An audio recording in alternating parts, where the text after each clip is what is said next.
ہوا میں خنکی تھی، لیکن مریم کے ماتھے پر پسینے کی ننھی بوندیں چمک رہی تھیں۔ اس کے ہاتھ لرز رہے تھے جب اس نے جلدی جلدی ایک چھوٹے سے بیگ میں اپنے اور آنے والے بچے کے چند ضروری کپڑے ٹھونسے۔ 8 ماہ کی حمل کی حالت میں اس کے لیے سانس لینا بھی دشوار تھا، لیکن خوف نے اسے وہ طاقت دے دی تھی جو شاید عام حالات میں اس میں نہ ہوتی۔ اسے ابھی آدھا گھنٹہ پہلے ہی معلوم ہوا تھا کہ زبان کے آدمیوں نے اس کا سراغ لگا لیا ہے۔ وہ شہر، وہ گمنام سی بستی جسے اس نے اپنی پناہ گاہ سمجھا تھا، اب اس کے لیے موت کا جال بن چکی تھی۔ تم مجھے نہیں ڈھونڈ سکتے زمان، تم میرے بچے کو مجھ سے نہیں چھین سکتے۔ اس نے ہانپتے ہوئے خود سے کلام کیا۔ اس کی آنکھوں میں آنسو تھے، لیکن لہجے میں ایک عجیب سی ضد تھی۔ وہ گھر سے نکلی تو رات کا اندھیرا گہرا ہو چکا تھا۔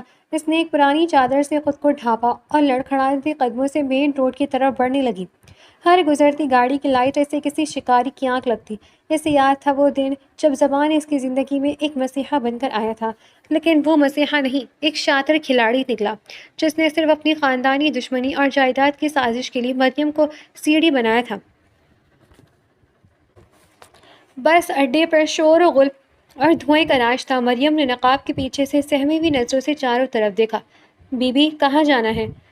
ایک کنڈکٹر نے اونچی آواز میں پوچھا۔ دوسرے شہر، جو بھی بس ابھی نکل رہی، مجھے اس کا ٹکٹ چاہیے، اس نے لرزتی آواز میں جواب دیا۔ وہ سامنے کھڑی ہے، 5 منٹ میں نکل جائے گی۔ کنڈکٹر نے اشارہ کیا۔ مریم نے اپنی ساری جمع پونجی نکال کر ٹکٹ خریدا اور بس کی آخری نشست پر جا کر دبک گئی۔ اس کا دل سینے میں ہتھوڑی کی طرح بج رہا تھا۔ اس نے اپنے پھولے ہوئے پیٹ پر ہاتھ رکھا، جسے وہ اپنے بچے کو یقین دلا رہی ہو کہ سب ٹھیک ہو جائے گا۔ اسی وقت شہر کے دوسرے کونے میں ایک عالی شان آفس میں خاموشی کا راج تھا، لیکن وہ خاموشی طوفان سے پہلے کی تھی۔ زمان شاہ، جس کے نام سے بزنس کی دنیا تھر تھر کانپتی تھی، اس وقت اپنی کرسی پر نیم دراز تھا، لیکن اس کی آنکھیں سرخ تھیں۔ اس کے سامنے اس کا خاص آدمی شیراز سر جھکائے کھڑا تھا۔ سر، وہ مل گئی ہے، وہ بس اڈے پر دیکھی گئی ہے، شیراز نے ڈرتے ڈرتے بتایا۔ زمان بجلی کی تیزی سے کھڑا ہوا۔ اس نے میز پر پڑا گلدان دیوار پر دے مارا، جو ریزہ ریزہ ہو کر گر گیا۔ تم لوگوں کو اسے وہیں روکنا چاہیے تھا۔ اگر اسے یا میرے بچے کو ایک خراش بھی آئی تو تم سب کی لاشیں بھی نہیں ملیں گی۔ زمان کی آواز دھاڑ جیسی تھی۔ اس کی محبت اب جنون بن چکی تھی۔ شروع میں مریم اس کے لیے صرف ایک مہرہ تھی، ایک ایسی لڑکی جس سے شادی کر کے وہ اپنے مقصد میں کامیاب ہو سکتا تھا، لیکن اس معصوم لڑکی کی خاموش محبت نے کب زمان کے پتھر دل میں جگہ بنا لی، اسے خود بھی پتہ نہ چلا۔ اور جب مریم کی اس کی سازش کا پتہ چلا، وہ اسے چھوڑ کر غائب ہو گئی، تو زمان کی دنیا جیسے اجڑ گئی۔ وہ اسے ڈھونڈنے کے لیے دیوانہ ہو چکا تھا۔ وہ اس سے معافی مانگنے کے لیے نہیں، بلکہ اسے دوبارہ اپنی قید محبت میں لانے کے لیے تڑپ رہا تھا۔ گاڑی نکالو، زمان نے دھاڑتے ہوئے کہا۔ اس سے پہلے کہ وہ بس شہر کے حدود سے باہر نکلے، وہ میرے قبضے میں ہونی چاہیے۔ بس نے چلنا شروع کیا تو مریم کو تھوڑا سکون ملا۔ اس نے کھڑکی سے باہر دیکھا، جہاں شہر کی روشنیاں پیچھے چھوٹ رہی تھی۔ بس تھوڑی دیر اور پھر میں دور نکل جاؤں گی، اس نے سوچا، لیکن اچانک بس کے ڈرائیور نے زوردار بریک لگائی۔ سواریاں آگے کی طرف جھک گئی اور مریم کا سر سامنے والی سیٹ سے ٹکراتے ٹکراتے بچا۔ کیا ہوا بھائی، کیوں رکی؟ بس میں موجود مسافروں نے شور مچانا شروع کر دیا۔ مریم کا دل ڈوبنے لگا۔ اس نے کھڑکی سے باہر جھانکا۔ 2 کالی رنگ کی بڑی گاڑیاں بس کے عین سامنے ترچھی کھڑی کر دی گئی تھی۔ ان گاڑیوں کی تیز ہیڈ لائٹس بس ان کے اندرونی حصے کو روشن کر رہی تھی۔ 4 قد آور مسلح آدمی گاڑیوں سے نکلے اور بس کے دروازے کی طرف بڑھے۔ مریم کا سانس حلق میں اٹک گیا۔ اس نے پہچان لیا، یہ زمان کے لوگ تھے۔ سب لوگ اپنی اپنی جگہ پر بیٹھے رہیں، ہمیں بس صرف ایک عورت کی تلاش ہے، ایک بھاری آواز بس کے اندر گونجی۔ مریم نے خود کو سیٹ کے نیچے چھپانے کی کوشش کی، لیکن اس کی حالت اسے ایسا کرنے کی اجازت نہیں دے رہی تھی۔ اس کا رنگ زرد پڑ گیا تھا۔ ایک آدمی بس کے اندر داخل ہوا اور ہر مسافر کے چہرے کو غور سے دیکھنے لگا۔ جب وہ مریم کی سیٹ کے قریب پہنچا تو اس کی نظریں مریم کے لرزتے ہوئے وجود پر ٹھہر گئی۔ اس نے وائرلیس نکالا۔ سر، وہ مل گئی ہے، بس کی آخری سیٹ پر ہے۔ مریم کی آنکھوں سے آنسو بہنے لگے۔ نہیں، پلیز مجھے جانے دو، وہ بڑبڑائی۔ تبھی بس کے دروازے پر ایک سیاح نمودار ہوا، ایک طویل قامت روبدار شخصیت جس کے چہرے پر غصے اور بے چینی کے ملے جلے تاثرات تھے۔ زمان شاہ خود وہاں موجود تھا۔ وہ آہستہ آہستہ بس کی راہداری میں چلتا ہوا مریم کی طرف بڑھا۔ بس میں موجود ہر مسافر سہم کر رہ گیا۔ زمان مریم کے سامنے آ کر رکا۔ اس کی نظریں مریم کے آنسو سے بھیگے چہرے سے ہوتی ہوئی اس کی 8 ماہ کے حمل پر گئی۔ اس کی آنکھوں میں ایک لمحے کے لیے نرمی آئی، لیکن اگلی پل وہ پھر سخت ہو گیا۔ تم نے کیا سوچا تھا مریم؟ تم زمان شاہ کے بچے کو لے کر اس سے بھاگ جاؤ گی؟ زمان کی آواز پست تھی لیکن اس میں چھپی دھمک واضح تھی۔ مریم نے ہمت جمع کی اور اس کی آنکھوں میں آنکھیں ڈال کر کہا، یہ میرا بچہ ہے زمان، تم نے اس رشتے کی بنیادی جھوٹ پر رکھی تھی، تم اس کے باپ کہلانے کے لائق نہیں ہو۔ زمان نے ایک قدم اور قریب کیا اور چھپ کر اس کے کان کے پاس سرگوشی کی۔ لائق ہوں یا نہیں یہ فیصلہ اب میں کروں گا، ابھی کے ابھی بس سے نیچے اترو، اس سے پہلے کہ مجھے تمہیں اٹھا کر لے جانا پڑے۔ مریم نے دیکھا کہ باہر درجنوں مسلح آدمی بس کو گھیرے ہوئے ہیں۔ فرار کا ہر راستہ بند ہو چکا تھا۔ اسے احساس ہوا کہ وہ شکاری کے جال میں دوبارہ پھنس چکی ہے۔ چلو مریم، گھر چلتے ہیں۔ زمان نے اس کا ہاتھ سختی سے تھام لیا جیسے وہ اسے دوبارہ کبھی نہ چھوڑنے کا تہیہ کر چکا ہوں۔ مریم بے بسی اسے دیکھ رہی۔ وہ ایک شہر سے دوسرے شہر جانے کے لیے نکلی تھی لیکن اسے معلوم نہ تھا کہ زمان کا جنون اسے کہیں کا نہیں چھوڑے گا۔ بس کی کھڑکی سے باہر رات اب مزید تاریک لگنے لگی تھی۔ رات کی تاریکی میں بس سے نیچے اترتے ہوئے مریم کے قدم مانو بھاری ہو رہے تھے۔ زمان کی گرفت اس کے ہاتھ پر مضبوط تھی، اتنی مضبوط کہ جیسے وہ اسے دوبارہ کبھی کہیں غائب نہ ہونے دے گا۔ وہ اسے بس سے نیچے لایا تو اس کی چال میں ایک فاتح کا سا غرور تھا۔ اس نے اپنی کھوئی ہوئی جاگیر، اپنا وارث اور اپنی مریم کو واپس پا لیا تھا۔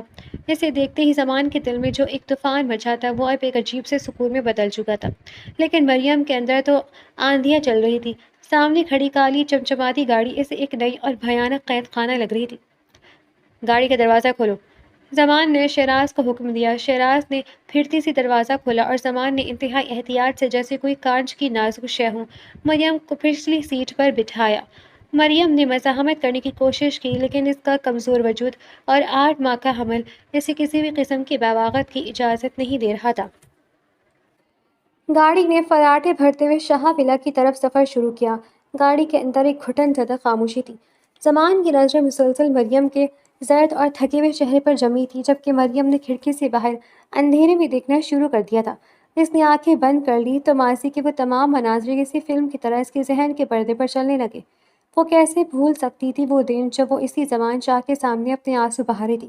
وہ ایک غریب لڑکی تھی اور زمان شاہ ایک ارب پتی بزنس مین تھا جس کے دفتر میں وہ محض ایک سیکرٹری تھی۔ مریم کی بیمار ماں موت و حیات کی کشمکش میں تھی اور اسے علاج کے لیے فوری طور پر 5 لاکھ روپے کی ضرورت تھی۔ اس دن زمان کے چہرے پر جو ہمدردی تھی وہ محض ایک شاطر کھلاڑی کی چال تھی۔ مریم کو کیا معلوم تھا کہ زمان شاہ کا دادا آغا جان ایک ایسی وصیت کر گیا تھا جس نے زمان کی زندگی عذاب کر دی تھی۔ آغا جان زمان کی عیاشیوں اور لاپرواہیوں سے سخت نالاں تھے۔ ان کی وصیت صاف تھی، جب تک زمان شاہ کا بیٹا اس خاندان کا وارث پیدا نہیں ہوتا وہ اس جائیداد کا 1 انچ بھی نہ بیچ سکتا ہے اور نہ ہی مکمل طور پر اس کا مالک بن سکتا ہے۔ زمان نے شہر کے بڑے بڑے وکیلوں کو خریدا لیکن کوئی بھی آغا جان کی اس ٹھوس وصیت کو نہ توڑ سکا۔ جب مریم روتے ہوئے اس کے سامنے 5 لاکھ کی بھیک مانگ رہی تھی تو زمان کے شاطر دماغ نے فوراً ایک تانا بانا بنانا تھا۔ مریم، زمان نے اپنی کرسی سے اٹھ کر اس کے قریب آتے ہوئے کہا۔ اس کی آواز میں ایک ایسا درد تھا جس نے مریم کو دھوکے میں ڈال دیا۔ تم رو کیوں رہی ہو؟ تم جانتی ہو کہ میں تمہیں اس طرح روتا ہوا نہیں دیکھ سکتا۔ مجھے تم سے محبت ہے مریم، تم مجھ سے شادی کر لو، میں تمہاری ماں کا بہترین علاج کرواؤں گا، وہ ہمارے ساتھ رہیں گی، میں تمہاری ہر پریشانی کو اپنا بنا لوں گا۔ مریم نے پہلے تو انکار کیا، وہ اپنے اور زمان کے رتبے کے فرق کو جانتی تھی، لیکن زمان کی میٹھی باتیں، اس کا بے پناہ خیال رکھنا، اس کے قیمتی تحفے اور ہر وقت کا پہرا، مریم اس محبت کے سنہرے جال میں دھیرے دھیرے دھستی چلی گئی۔ اس نے ہاں کر دی اور ایک سادی سی تقریب میں وہ زمان شاہ کی منقوہہ بن کر شاہ ولا کے اس محل میں آ گئی۔ شاہ ولا میں اس کی زندگی کسی ملکہ جیسی تھی۔ زمان نے اسے دنیا کی ہر آسائش دے رکھی تھی۔ اور پھر وہ دن آیا جب مریم نے شرماتے ہوئے خوشی سے تمتماتے چہرے کے ساتھ زمان کو اپنی پریگننسی کی خبر دی۔ کیا تم سچ کہہ رہی ہو مریم؟ زمان کی آنکھوں میں جو چمک تھی وہ مریم کو آج بھی یاد تھی۔ اس نے خوشی سے دیوانہ وار مریم کو گود میں اٹھا لیا تھا اور پورے کمرے کا چکر لگایا تھا۔ زمان، مجھے چکر آ رہے، پلیز مجھے نیچے اتارے۔ مریم ہنستے ہوئے بولی تھی، نہیں میری جان، اب تو تم نے مجھے وہ خوشی دی ہے کہ میرا دل کرا ہے میں تمہیں زمین پر قدم ہی نہ رکھنے دوں۔ زمان نے اسے نرمی سے بیڈ پر بٹھاتے ہوئے اس کے ماتھے پر عقیدت سے بوسہ دیا تھا۔ تم نہیں جانتی مریم، تم نے مجھے کیا دیا ہے۔ زمان کے لہجے میں ایک تشکر بھرا احساس تھا۔ اس دن کے بعد سے زمان کا رویہ اور بھی دیوانہ وار ہو گیا تھا۔ وہ اسے زمین پر پیر نہ دھونے دیتا۔ اس کے لیے 2 خاص ملازمیں رکھ دی گئی تھیں۔ راتوں کو جب مریم کو نیند نہ آتی تو زمان گھنٹوں جاگ کر اس کے ساتھ باتیں کرتا، اس کے بالوں میں انگلیاں پھیرتا۔ مریم کو لگتا تھا کہ وہ دنیا کی خوش نصیب ترین عورت ہے۔ زمان آپ اتنا خیال رکھتے ہیں، مجھے تو ڈر لگنے لگا ہے کہ کہیں کسی کی نظر نہ لگ جائے ہماری خوشیوں کو۔ ایک رات زمان کے سینے پر سر رکھے مریم نے کہا تھا۔ زمان نے اس کے گرد اپنے بازو کا حصار تنگ کرتے ہوئے اس کے بالوں کو چوما تھا۔ کسی کی جرت نہیں جو زمان شاہ کی جان کی طرف آنکھ اٹھا کر بھی دیکھے۔ تم اور یہ آنے والا مہمان، تم دونوں میری زندگی ہو۔ مریم اس وقت نہیں جانتی تھی کہ زمان کے لفظوں کا اصل مطلب وہ صرف آنے والا مہمان تھا۔ پھر وہ سیاہ دن آیا۔ یہ حمل کا تیسرا مہینہ تھا۔ مریم زمان کے لیے اپنے ہاتھ سے کافی بنا کر اس کے ہوم آفس کی طرف گئی تھی۔ دروازہ تھوڑا سا کھلا تھا۔ مریم اندر داخل ہونے ہی والی تھی کہ اسے زمان کے وکیل کی آواز آئی۔ سر مبارک ہو، ڈاکٹرز نے کنفرم کر دیا ہے کہ سب نارمل ہے، بس 6 مہینے اور پھر آغا جان کی ساری جائیداد قانونی طور پر آپ کی مٹھی میں ہوگی۔ ہاں وکیل صاحب، زمان کی سرد اور شفاف آواز ابھری جس نے مریم کے قدم وہیں جما دیے۔ اس بچے کا دنیا میں آنا بہت ضروری ہے، اور جیسے ہی وارث میری گود میں آئے گا میں اس مریم نامی مصیبت سے چھٹکارا پا لوں گا۔ میں نے اسے صرف اس بچے کے لیے برداشت کیا ہے۔ بچہ پیدا ہوتے ہی اسے طلاق دے کر کچھ پیسے منہ پر ماروں گا اور ہمیشہ کے لیے فارغ کر دوں گا، مجھے صرف اپنے وارث سے غرض ہے، اس 2 کوڑی کی سیکرٹری سے نہیں۔ مریم کے ہاتھ سے کافی کا مگ چھوٹتے چھوٹتے بچا۔ اس کا دل جیسے کسی نے مٹھی میں لے کر مسل دیا تھا۔ اس کے پیروں تلے سے زمین نکل گئی تھی۔ وہ مسیحا، وہ محبت کرنے والا شوہر، سب ایک ڈرامہ، ایک فریب تھا۔ اس نے اسی رات خاموشی سے شاہ ولا چھوڑنے کا فیصلہ کر لیا اور اندھیرے میں کہیں گم ہو گئی۔ گاڑی کے اچانک جھٹکے سے مریم حال میں واپس آئی۔ اس نے آنکھیں کھول کر ساتھ بیٹھے زمان کو دیکھا۔ وہ اسے ہی دیکھ رہا تھا۔ اس کی آنکھوں میں ایک عجیب سی تڑپ تھی۔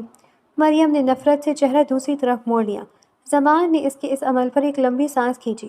مریم کے جانے کے بعد وہ 6 مہینے زمان پر کیسے گزرے تھے یہ صرف وہ جانتا تھا۔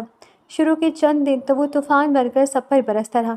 اسے اپنا بچہ، اپنا وارث چاہیے تھا، لیکن جیسے جیسے دن ہفتوں اور ہفتے مہینوں میں بدلے، شاہ ویلا کی وہ خاموشی زمان کو کاٹنے کو دوڑنے لگی۔ وہ جب رات کو اپنے کمرے میں آتا تو اسے مریم کی وہ میٹھی مسکراہٹ یاد آتی، اس کے کپڑوں سے مریم کی خوشبو آتی، اسے وہ راتیں یاد آتی جب مریم اس کے سینے پر سر رکھ کر سوتی تھی، اس کا نرم لمس، اس کی وفاشار آنکھیں جو زمان کو اپنا خدا مانتی تھی۔ ایک دن زمان کو اچانک احساس ہوا کہ وہ جائیداد اور بچے کے لیے نہیں تڑپ رہا، وہ مریم کے لیے تڑپ رہا ہے۔ اس کی محبت جو شروع میں ایک ڈرامہ تھی کب حقیقت کا روپ دھار کر زمان کے رگوں پہ بھی اتر گئی، اسے خود خبر نہ ہوئی۔ وہ دیوانوں کی طرح اسے ڈھونڈنے لگا۔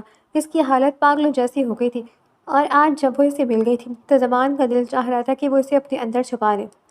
گاڑی شاہ ولا کے بڑے سے آہینی گیٹ سے اندر داخل ہوئی۔ محل جیسا وہ گھر آج بھی ویسا ہی تھا، لیکن مریم کو اب یہ کسی بھوت بنگلے سے کم نہیں لگ رہا تھا۔ گاڑی رکی تو مریم نے خود دروازہ کھولنے کی کوشش کی، لیکن زمان اس سے پہلے ہی باہر آ چکا تھا۔ اس نے دروازہ کھولا اور ہاتھ آگے بڑھایا۔ مریم نے اس کے ہاتھ کو نظر انداز کیا اور خود اترنے لگی، لیکن بھاری وجود کی وجہ سے اس کا پاؤں لڑکھڑایا۔ زمان نے فوراً سے اسے اپنے مضبوط بازوں میں تھام لیا۔ احتیاط کرو مریم، تم گر جاؤ گی۔ زمان کی آواز میں وہی پرانی فکر تھی، لیکن مریم کو اب یہ سب جھوٹ لگ رہا تھا۔ اس نے جھٹکے سے خود کو زمان کی گرفت سے چھڑایا۔ مجھے چھونے کی ضرورت نہیں ہے، میں خود چل سکتی ہوں۔ مریم کی آواز میں برف جیسی ٹھنڈک تھی۔ زمان کا دل اس کی اس بے رغی پر کٹ کر رہ گیا۔ وہ خاموشی سے اس کے ساتھ چلنے لگا۔ ولا کے اندر قدم رکھتے ہی سارے ملازم قطار بنائے کھڑے تھے۔ مریم نے کسی کی طرف نہیں دیکھا اور سیدھا سیڑھیوں کی طرف بڑھنے لگی۔ زمان اس کے پیچھے پیچھے اپنے کمرے میں آیا۔ کمرے کا دروازہ بند ہوتے ہی خاموشی اتنی گہری ہو گئی کہ دونوں کو ایک دوسرے کی سانسیں سنائی دینے لگیں۔ مریم نے مڑ کر زمان کی طرف دیکھا۔ اس کی آنکھوں میں غصہ اور نفرت کے شعلے تھے۔ تم نے مجھے ڈھونڈ کر اچھا نہیں کیا زمان شاہ۔ تم کیا سمجھتے ہو؟ تم مجھے یہاں زبردستی قید کر کے میرا بچہ چھین لو گے اور مجھے دھکے دے کر نکال دو گے؟ زمان بے بسی سے اسے دیکھ رہا تھا۔ مریم پلیز میری بات سنو۔ میں جانتا ہوں تم نے اس دن وکیل کی باتیں سن لی تھی، لیکن وہ واضح تھا مریم۔ میری نیت شروع میں غلط تھی، میں مانتا ہوں، لیکن کیا؟ مریم چیخی۔ اس کی آنکھوں سے آنسو بہنے لگے۔ تم نے میری مجبوری کا فائدہ اٹھایا، میری ماں کی بیماری کا سودا کیا، مجھے محبت کے جال میں پھنسایا، صرف اس بچے کے لیے۔ تم کتنے گرے ہوئے انسان ہو زمان۔ زمان تیزی سے آگے بڑھا اور اس کے دونوں کندھے تھام لیے۔ ہاں میں گرا ہوا تھا، میں ایک کمینہ انسان تھا مریم، لیکن تم نے اور تمہاری محبت نے مجھے بدل دیا ہے۔ مجھے تمہارے جانے کے بعد احساس ہوا کہ میں جائیداد یا بچے کے بغیر تو جی سکتا ہوں، لیکن تمہارے بغیر نہیں جی سکتا۔ میں تم سے سچی محبت کرنے لگا ہوں مریم۔ مریم نے تلخ مسکراہٹ کے ساتھ اس کی طرف دیکھا۔ سچی محبت؟ زمان شاہ کی زبان سے یہ لفظ کتنا بھدا لگتا ہے۔ تم صرف اپنے وارث سے محبت کرتے ہو۔ تم ڈرتے ہو کہ اگر میں نے کسی اور شہر کے کسی ہسپتال میں یہ بچہ جنم دیا تو تمہارے دادا کی جائیداد پر دعویٰ کمزور پڑ جائے گا۔ یہ تمہاری محبت نہیں بلکہ تمہارا لالچ بول رہا ہے۔ زمان کی آنکھوں میں ایک شدید تکلیف ابھری۔ اس نے مریم کو آگے کھینچ کر اپنے مضبوط سینے سے لگا لیا۔ مریم نے اسے دھکے دیے، اس کے سینے پر مکے مارے، لیکن زمان نے اسے نہیں چھوڑا۔ مجھے مار لو، جو سزا دینی ہے دے دو، لیکن مجھے چھوڑ کر جانے کی بات مت کرنا۔ زمان نے اس کے بالوں میں چہرہ چھپاتے ہوئے سرگوشی کی۔ تم میری جان ہو، یہ بچہ ہماری محبت کی نشانی ہے۔ میں تمہیں دنیا کی ہر خوشی دوں گا مریم، بس مجھ پر ایک آخری بار یقین کر لو، میں تمہارے بغیر مر جاؤں گا۔ مریم کے ہاتھ جو زمان کے سینے پر اسے دھکے دے رہے تھے اب تھک کر گر چکے تھے۔ وہ اس کے سینے سے لگی رو رہی تھی۔ اسے سمجھ نہیں آ رہا تھا کہ وہ اس شخص کی باتوں پر یقین کرے یا نہیں۔ ایک طرف اس کا ٹوٹا ہوا دل تھا اور دوسری طرف زمان کی دیوانگی جو کسی بھی طرح سے جھوٹ نہیں لگ رہی تھی۔ زمان نے اس کا چہرہ اپنے ہاتھوں کے پیالے میں لیا اور اپنے انگوٹھے سے اس کے آنسو صاف کیے۔ تمہیں پتہ ہے، ان 6 مہینوں میں ایک بار بھی سکون کی نیند نہیں لی۔ میں پاگلوں کی طرح سڑکوں پر تمہیں ڈھونڈتا رہا۔ مریم میری جان، واپس آ جاؤ۔ زمان نے اس کی پیشانی پر اپنے گرم ہونٹ رکھ دیے۔ مریم نے آنکھیں بند کر لی۔ اس سے پہلے اس کے پیٹ میں بچے نے زوردار حرکت کی۔ زمان نے بھی وہ حرکت محسوس کی اور اس کے چہرے پر ایک ناقابل بیان خوشی اور طمانینت پھیل گئی۔ اس نے اپنا ہاتھ مریم کے پھولے ہوئے پیٹ پر رکھا۔ میرا بچہ، میری مریم۔ زمان کی آواز باہر آ گئی تھی۔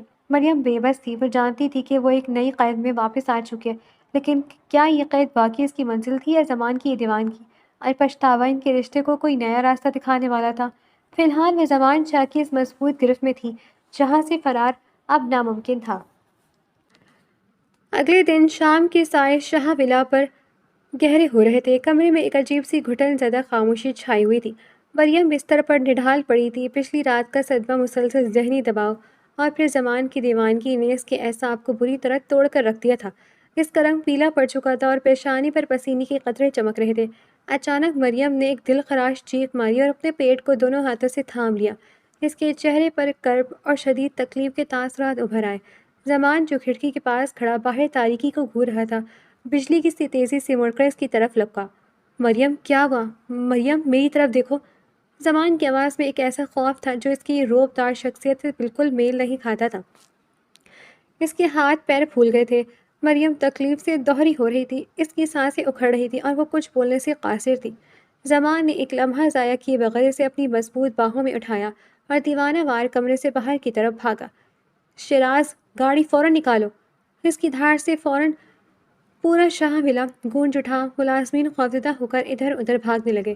شہر کے سب سے مہنگے اور معروف پرائیویٹ ہسپتال کا عملہ الرٹ ہو چکا تھا، کیونکہ زمان شاہ کی گاڑی وہاں کسی طوفان کی طرح داخل ہوئی تھی۔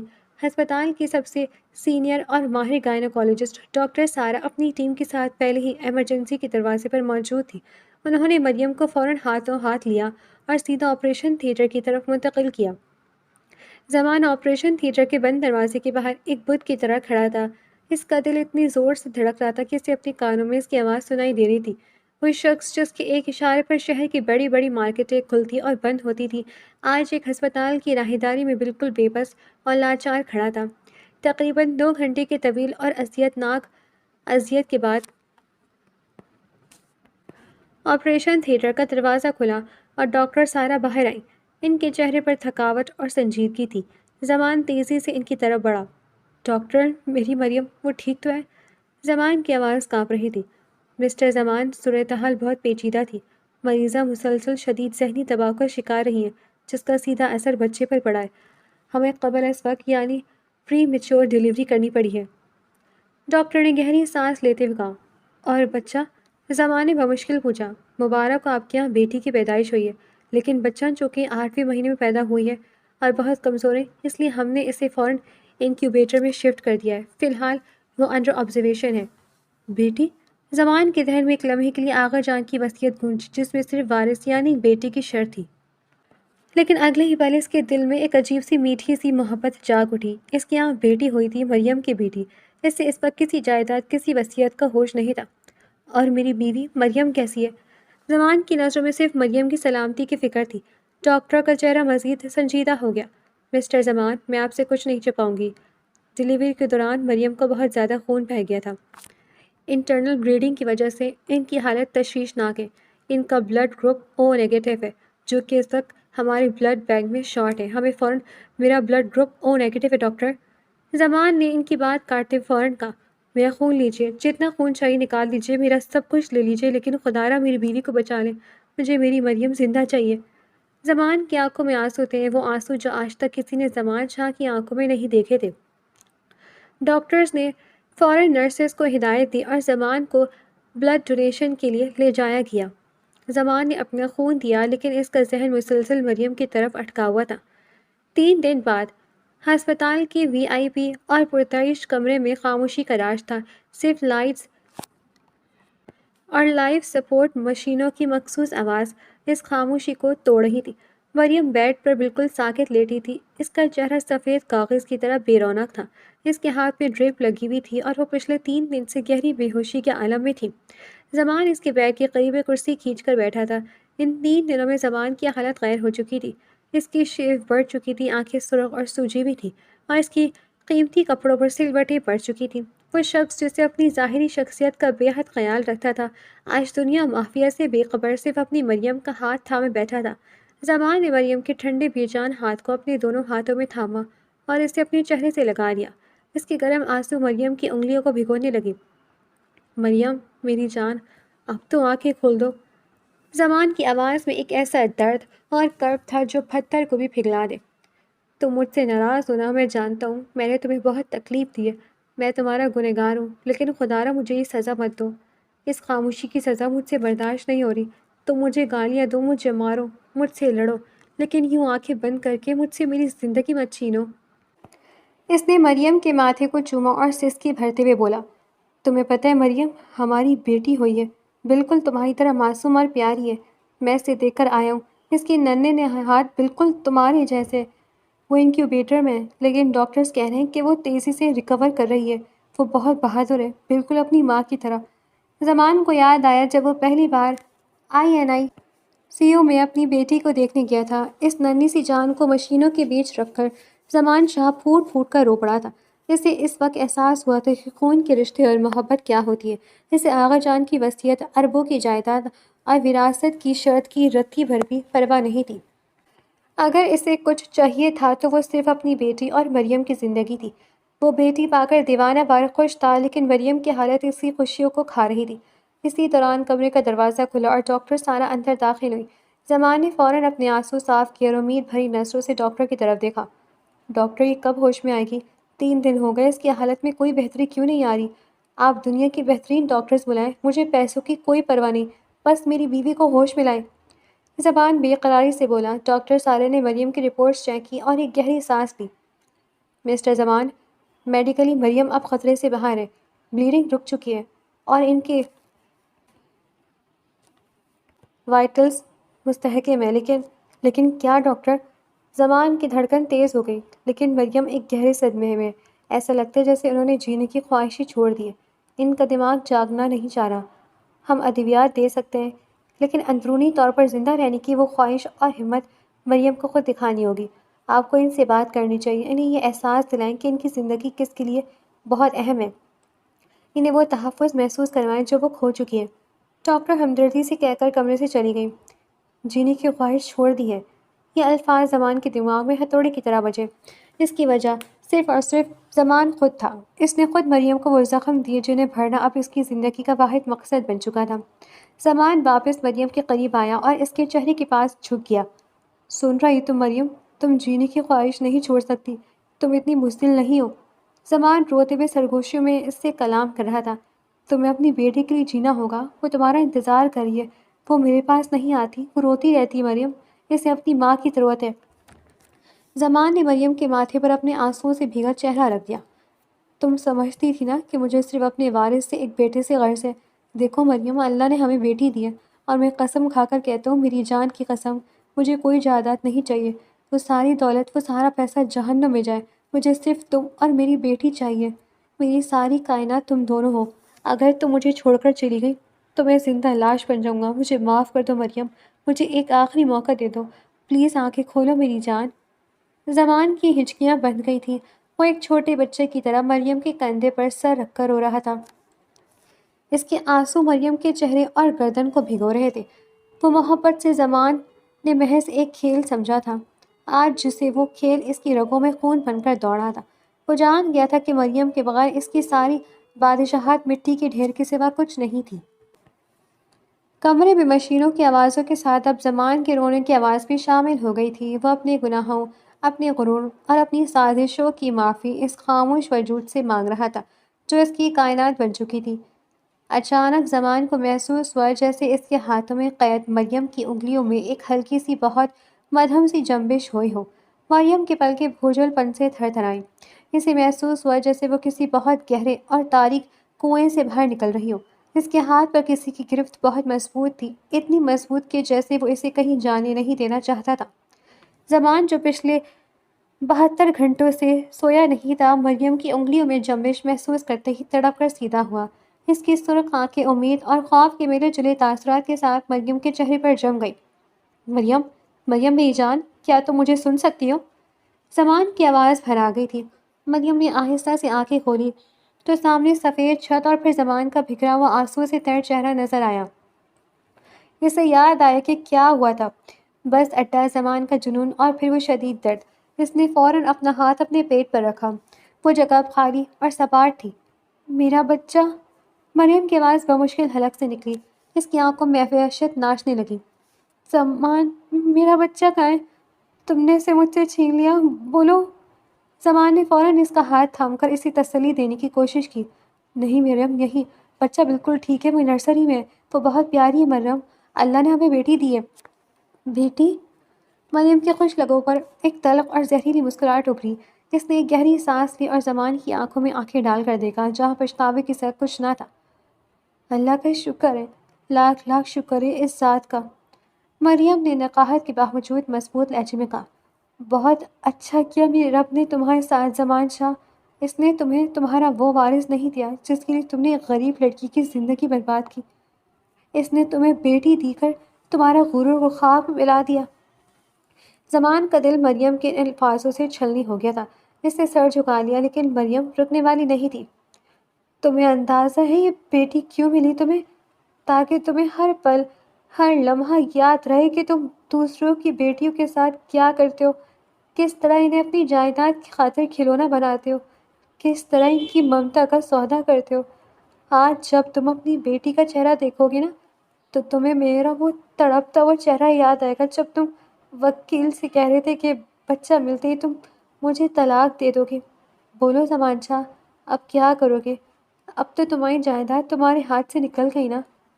زمان کی آنکھوں سے آنسو ٹوٹ کر مریم کے ہاتھ پر گرے۔ وہ تڑپ اٹھا تھا۔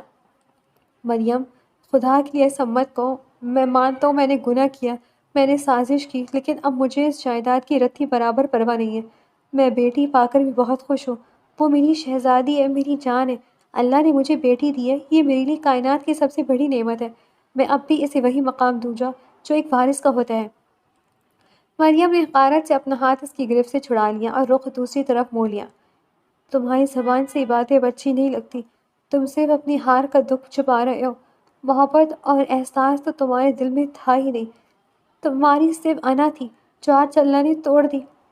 زمان خاموش ہو گیا۔ اسے معلوم تھا کہ مریم کا غصہ جائز ہے، لیکن اس اندر کی تبدیلی اس جائیداد سے کہیں بڑی تھی۔ 2 دن بعد ڈاکٹروں نے مریم کی حالت کو خطرے سے باہر قرار دے دیا تھا، اگرچہ وہ اب بھی بہت کمزور تھی۔ زمان اسے ہسپتال سے لے کر شاہ ولا آ گیا۔ گاڑی جب گھر کے پورچ میں رکی تو مریم کا دل ایک بار پھر ڈوبنے لگا۔ یہ وہی عالیشان قید خانہ تھا جہاں اس کی محبت کا قتل ہوا تھا۔ بچی ابھی ہسپتال میں انکیوبیٹر میں ہی تھی، اسے 2 دن بعد گھر لایا جانا تھا۔ زمان نے مریم کو اپنی باہوں میں اٹھانا چاہا تاکہ اسے سیڑھیوں سے اوپر لے جائے، لیکن مریم نے سختی سے انہیں منع کر دیا۔ مریم، تم ابھی چلنے کے قابل نہیں ہو، پلیز مجھے سہارا دینے دو، زمان نے منتی لہجے میں کہا۔ میں گر جاؤں گی تو گر جاؤں گی، لیکن تمہارا سہارا نہیں لوں گی، مجھے تمہارے لمس سے گھن آتی ہے زمان، مریم نے نخوت سے کہا اور دیوار کا سہارا لے کر لڑکھڑاتے قدموں سے اندر داخل ہوئی۔ زمان ساکت کھڑا اسے دیکھتا رہا۔ اس کی انا، اس کا جاہ و جلال سب کہیں دفن ہو چکے تھے۔ وہ مریم کے پیچھے پیچھے کمرے میں آیا۔ کمرے کو مریم کی آمد کے لیے خاص طور پر سجایا گیا تھا۔ تازہ پھولوں کی خوشبو مہک رہی تھی، لیکن مریم کے لیے یہ سب بے معنی تھا۔ مریم بستر پر لیٹ گئی تھی اور آنکھیں بند کر لی، جیسے وہ زمان کا وجود مٹا دینا چاہتی ہو۔ مریم، میں نے تمہارے لیے سوپ بنوایا ہے، تھوڑا سا پی لو۔ زمان نے ٹرے میز پر رکھتے ہوئے دھیمی آواز میں کہا۔ مریم نے آنکھیں نہیں کھولی، صرف سرد لہجے میں جواب دیا۔ زمان شاہ، تم یہاں کیوں کھڑے ہو؟ جاؤ جا کر اپنی وصیتیں دیکھو، شاید کسی وسیل کو خرید کر تم اب بھی اسی بیٹی کو بیٹا ثابت کر سکو۔ مجھے اکیلا چھوڑ دو۔ مریم، کب تک یہ سب کرو گی؟ زمان کی آواز میں بے بسی تھی۔ میں بدل گیا ہوں، میں وہ زمان نہیں رہا۔ میں تمہارے پیروں میں بیٹھ کر معافی مانگنے کو تیار ہوں۔ ہماری بیٹی گھر آنے والی ہے، کیا تم اسے اس اکھڑے ہوئے ماحول میں پالو گی؟ مریم نے اچانک آنکھیں کھولی، جن میں اب غصے کی جگہ ایک گہرا ٹھہراؤ تھا۔ بچی میری ہے، صرف میری۔ تم نے اسے پیدا ہونے سے پہلے اس کی ماں کو طلاق دینے کا فیصلہ کر لیا تھا، یاد ہے نا؟ تو بس یہ سمجھ لو کہ تمہارا فیصلہ ہو چکا۔ اب تم صرف اس چھت کے مالک ہو، میرے یا میری بیٹی کے دل کے نہیں۔ زمان نے کسی مریم کی طرف کھینچی اور بیٹھ گیا۔ اس کا چہرہ اب بھی تھکاوا تھا، لیکن اس کی نظروں میں ایک عزم تھا۔ تم جتنا چاہو مجھے خود سے دور کر لو، جتنا چاہو اکھڑی اکھڑی رہو، لیکن میں کہیں نہیں جاؤں گا۔ میں تمہاری اس نفرت کو محبت میں بدل کر رہوں گا۔ میں تمہیں ثابت کروں گا کہ یہ بیٹی میرے لیے وارث سے بڑھ کر ہے۔ مریم نے ایک لمبی سانس لی اور دیوار کی طرف رخ کر لیا۔ دیکھتے ہیں تمہاری پچھتاوا کتنے دن چلتا ہے، کیونکہ زمان شاہ، ٹوٹے ہوئے شیشے تو جڑ جاتے ہیں، لیکن ٹوٹا ہوا اعتبار کبھی واپس نہیں آتا۔ زمان نے کچھ نہیں کہا، بس خاموشی سے اٹھا اور کمرے کی لائٹ مدھم کر دی۔ وہ جانتا تھا کہ راستہ طویل ہے اور کٹھن ہے، لیکن اب اس کے پاس کھونے کو کچھ نہیں تھا سوائے مریم کی اس نفرت کے، جسے وہ ہر قیمت پر ختم کرنا چاہتا تھا۔ کمرے میں خاموشی چھا گئی، لیکن دونوں کے دلوں میں خیالات کا ایک طوفان تھا جو تھمنے کا نام نہیں لے رہا تھا۔ وقت کے پروں پر سوار ہو کر ایک مہینہ کیسے گزر گیا، شاہ ولا کے مکینوں کو احساس ہی نہ ہوا۔ اس سرد اور بے جان محل جیسی حویلی میں اب زندگی لوٹ آئی تھی۔ انکیوبیٹر میں اپنی بقا کی جنگ لڑنے کے بعد ننھی جان بالآخر اپنے گھر آ چکی تھی۔ زمان نے بے پناہ محبت، عقیدت اور مان سے اپنی اس ننھی سی پری کا نام حورین رکھا تھا۔ مریم کو جیسے پوری دنیا ہی اس چھوٹی سی جان کے گرد سمٹ گئی تھی۔ اس کا دن حورین کے جاگنے سے شروع ہوتا اور رات اسی کو سلاتے ہوئے گزرتی۔ وہ اپنے ہاتھوں سے اسے نہلاتی، نرم تولیے سے صاف کرتی، اسے دودھ پلاتی اور پھر گھنٹوں اس کے معصوم چہرے کو تکتی رہتی۔ حورین بالکل اپنی ماں کی پرچھائی تھی، وہی معصومیت اور وہی کشش۔ لیکن اس پورے مہینے میں جو چیز مریم لیے سب سے زیادہ حیران ہوتی وہ زمان شاہ کا رویہ تھا۔ وہ زمان شاہ جس کے لیے بزنس اور میٹنگ سے بڑھ کر کچھ نہیں تھا، اب جیسے ہی دفتر سے فارغ ہوتا سیدھا گھر بھاگا چلا جاتا۔ وہ اپنی قیمتی سوٹ کی پرواہ کیے بغیر حورین کو گود میں اٹھا لیتا، اس کے ساتھ بچکانہ آوازیں نکال کر باتیں کرتا، اسے کھلاتا، اور اگر وہ روتی تو پوری رات جا کر اسے سینے سے لگائے ٹہلتا رہتا۔ زمان کی آنکھوں میں اپنی بیٹی کے لیے جو دیوانگی اور سچی محبت تھی وہ مریم سے چھپی نہیں تھی۔ مریم خاموشی سے اسے اب دیکھتی رہی۔ اس کا دل کہتا تھا کہ زمان بدل چکا ہے، لیکن ماضی کے وہ تلخ الفاظ اور وہ شفاف سازش اس کے دماغ میں گونجنے لگتے تھے۔ وہ اب بھی زمان سے کھچی کھچی رہتی، وہ اس سے صرف حورین کی حد تک بات کرتی اور باقی وقت ایک سرد مہری کی چادر اوڑھے رکھتی۔ وہ یہ ماننے کو تیار ہی نہیں تھی کہ کوئی انسان اتنا بھی بدل سکتا ہے۔ ایک رات جب شاہ ولا پر گہرا سکوت طاری تھا، حورین دودھ پی کر اپنے چھوٹے سے خوبصورت کوٹ میں گہری نیند سو رہی تھی۔ کمرے میں صرف نائٹ لیمپ کی مدھم سی روشنی پھیلی تھی۔ مریم شیشے کے سامنے کھڑی اپنے بال سلجھا رہی تھی جب اسے محسوس ہوا کہ زمان اس کے پیچھے کھڑا ہے۔ آئینے میں ان دونوں کی نظریں ملی۔ زمان کی آنکھوں میں ایک شدید تھکن اور کرب تھا، جیسے وہ کوئی بہت بھاری بوجھ اٹھا کر چل رہا ہو۔ زمان نے آہستہ سے قدم آگے بڑھائے اور مریم کے بالکل قریب آ کر رک گیا۔ مریم نے رخ موڑ لیا اور وہاں سے جانے لگی، لیکن زمان نے اس کا ہاتھ تھام لیا۔ اس میں ایک التجا تھی۔ مریم، زمان کی آواز بھرا گئی تھی، پلیز کچھ دیر کے لیے مجھ سے دور مت جاؤ، میری بات سن لو۔ مریم نے سرد مہری سے اپنا ہاتھ چھڑوانا چاہا۔ مجھے نیند آ رہی ہے زمان، اور حورین بھی سو رہی ہے، بحث کا کوئی فائدہ نہیں۔ میں بحث نہیں کرنا چاہتا مریم۔ زمان کے لہجے میں ایک شکستگی تھی جس نے مریم کے قدم وہیں روک دیے۔ زمان اس کے سامنے گھٹنوں کے بل بیٹھ گیا۔ مریم کی آنکھیں حیرت سے پھیل گئی۔ زمان شاہ جس کی انا کے آگے کوئی نہیں ٹکتا تھا، آج اس کے قدموں میں بیٹھا تھا۔ زمان نے مریم کے دونوں ہاتھ اپنے ہاتھوں میں لے لیے اور انہیں اپنے ماتھے سے لگا لیا۔ اس کے گرم آنسو مریم کی انگلیوں کو بھگونے لگے۔ مجھے معاف کر دو مریم، خدا را مجھے معاف کر دو۔ میں جانتا ہوں میں نے تمہارے ساتھ بہت برا کیا ہے۔ میں نے تمہارے جذبات کو کھلونا سمجھا، لیکن اس 1 مہینے نے، تمہاری اس خاموش اور سرد مہری نے مجھے اندر سے کھوکھلا کر دیا۔ یہ میرے لیے کسی عذاب سے کم نہیں ہے کہ تم میرے سامنے ہو لیکن میری نہیں ہو۔ زمان سسکیوں کے درمیان بول رہا تھا۔ مریم کا دل زور زور سے دھڑکنے لگا، لیکن اس نے خود پر جبر کیے رکھا۔ یہ عذاب تم نے خود چنا تھا زمان۔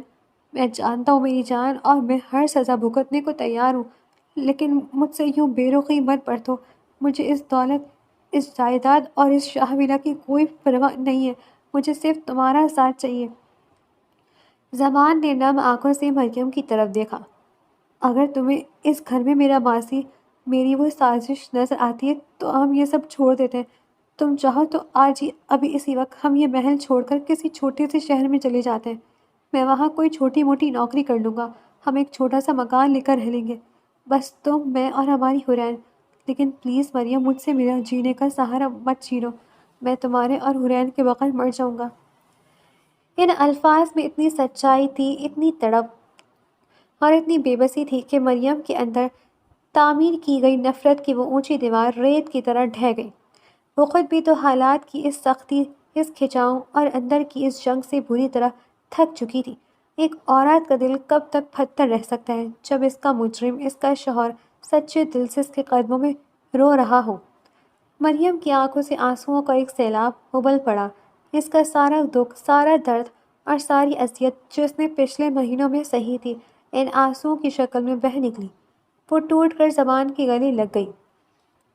تم نے مجھے بہت تکلیف دی زمان، تم نے مجھے بہت رلایا ہے۔ مریم ہچکیاں لیتے ہوئے اس کے کندھے پر سر رکھ کر رو رہی تھی۔ زمان نے فوراً کھڑے ہو کر اسے اپنی مضبوط بازوؤں کے حصار میں لے لیا۔ اس نے مریم کو اتنی سختی سے بھیجا جیسے ڈر ہو کہ وہ پھر سے کہیں غائب ہو جائے گی۔ میں جانتا ہوں میری جان، میں جانتا ہوں، لیکن اب میں تمہاری آنکھ میں کبھی آنسو نہیں آنے دوں گا، یہ زمان جا کر تم سے وعدہ ہے۔ زمان کے چہرے پر آنسوؤں کے ساتھ ایک بے پناہ خوشی اور سکون تھا۔ برسوں کی پیاس بجھ گئی تھی، اس کی مریم نے اسے سچے دل سے معاف کر دیا تھا۔ اس واقعے کو 2 دن گزر چکے تھے، گھر کا ماحول یکسر بدل چکا تھا۔ مریم کے چہرے پر اب ایک پرسکون مسکراہٹ رہتی تھی، اور زمان تو جیسے خوشی سے ہواؤں میں اڑا تھا۔ دوپہر کا وقت تھا جب زمان کے دادا آغا جان کے پرانے اور خاندانی وکیل طارق صاحب شاہ ولا آئے تھے۔ زمان اور مریم لاؤنج میں بیٹھے تھے، حورین مریم کی گود میں کھیل رہی تھی۔ آئیے وکیل صاحب بیٹھے۔ زمان نے مسکراتے ہوئے ان کا استقبال کیا۔ وکیل صاحب نے اپنی فائل کھولی اور کچھ کاغذات نکالے۔ ان کے چہرے پر ایک عجیب سی مسکراہٹ تھی۔ زمان بیٹے، میں یہاں تمہیں ایک خوشخبری دینے آیا ہوں۔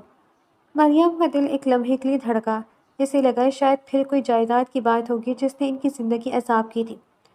وکیل صاحب نے بات جاری رکھی۔ دراصل آغا جان کی وصیت کے حوالے سے ایک قانونی نکتہ میں تمہیں بتانا چاہتا ہوں۔ تم شروع سے یہ سمجھتے رہے کہ وارث سے مراد صرف بیٹا ہے۔ میں نے جب وصیت کے اصل مسودے کا باریکی بینی سے دوبارہ جائزہ لیا تو وہاں کہیں بھی بیٹے کی شرط نہیں لکھی۔ زمان اور مریم دونوں نے حیرانی سے ایک دوسرے کو دیکھا۔ وصیت میں واضح طور پر لکھا ہے کہ زمان شاہ کو جائیداد کا مکمل اختیار تب ملے گا جب اس کی اولاد اس دنیا میں آئے گی۔ وکیل صاحب نے مسکراتے ہوئے کہا، اولاد کا لفظ استعمال ہوا ہے زمان، بیٹا یا بیٹی کا کوئی ذکر نہیں۔ قانون کی نظر میں تمہاری بیٹی حورین ہی آغا جان کی جائیداد کی اکلوتی اور جائز وارث ہے۔ مبارک ہو، قانونی طور پر ساری جائیداد تمہاری اور تمہاری بیٹی کی ملکیت ہے۔ کمرے میں ایک لمحے کے لیے مکمل خاموشی چھا گئی۔ مریم نے بے یقینی سے زمان کی طرف دیکھا۔ اگر یہ بات زمان کو پہلے پتہ چل جاتی تو شاید وہ مریم کے ساتھ کبھی وہ شفاف کھیل نہ کھیلتا۔ لیکن زمان کے چہرے پر کسی قسم کی حیرت یا خوشی کا کوئی طوفان نہیں تھا۔ اس نے بہت سکون سے حورین کے ماتھے کو چوما اور پھر وکیل صاحب کی طرف دیکھا۔ وکیل صاحب، زمان کے لہجے میں ایک ایسا ٹھہراؤ تھا جو ایک مکمل انسان میں ہوتا ہے۔